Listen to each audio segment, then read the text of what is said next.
The National Drug Law Enforcement Agency says it is investigating a shooting incident involving 8 officers in Delta State.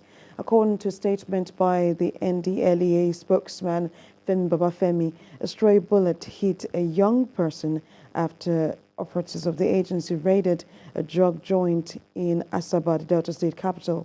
Mr. Babafemi said the victim died in the hospital while undergoing treatment. He added that Buba Marwa, that's the NDLEA chairman, after receiving a briefing from the Delta State Command of the agency, set up a panel of top officials to commence an on-the-spot investigation of the unfortunate incident so as to establish the actual facts of the case.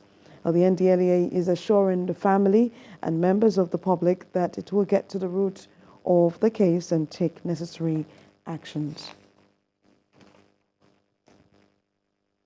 The federal government has filed a 2-count charge of illegal possession of firearms and ammunition against the suspended Central Bank of Nigeria Governor Godwin Emefiele before the Federal High Court in Lagos. The federal government is accusing Mr. Emefiele of possessing a single-barrel shotgun without a license. The government maintains that the offense is contrary to Section 4 of the Firearms Act, Cap F28 laws of the Federation 2004, and punishable under Section 27, subsection 1B of the same Act. In the second count, the suspended CBN governor was accused of having in his possession 123 rounds of live ammunition without a license, which is contrary to Section 8 of the Firearms Act, Cap F28 laws of the Federation 2004. The case is yet to be assigned to a judge, but there are indications that this will be done next week. Mr. Emefiele has been in the custody of the DSS since June 10.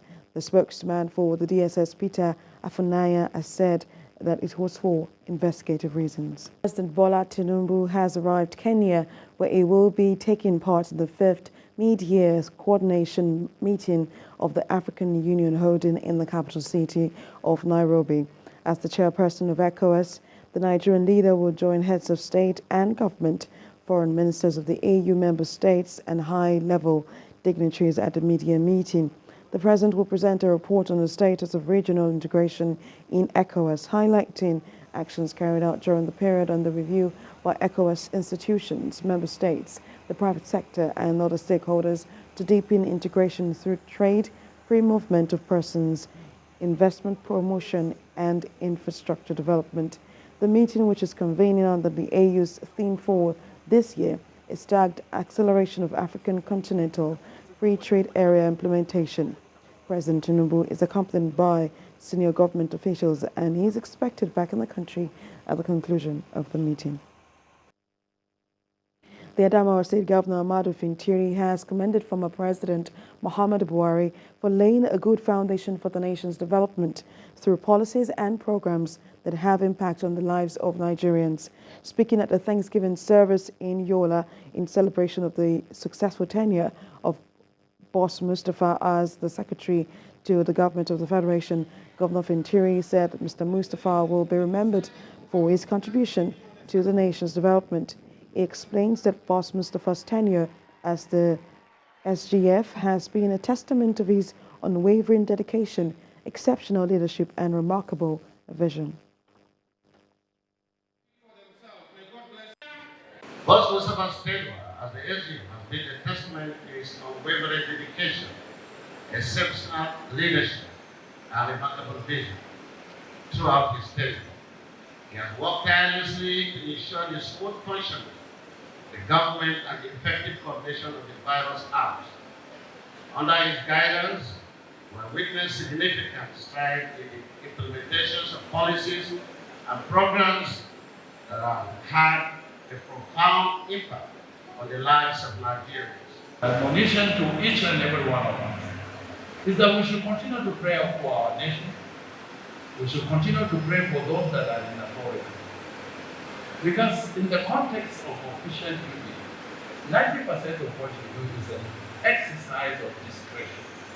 That God will endowed them with wisdom and knowledge so that they exercise their discretion in a way that will edify God and also bring succor and progress to to the nation.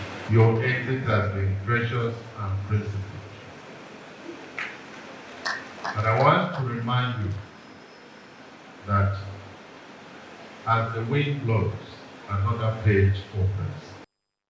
The National Agency for the Great Green Wall says it has planted 10 million trees across 11 frontline states considered to be the worst hit by climate change.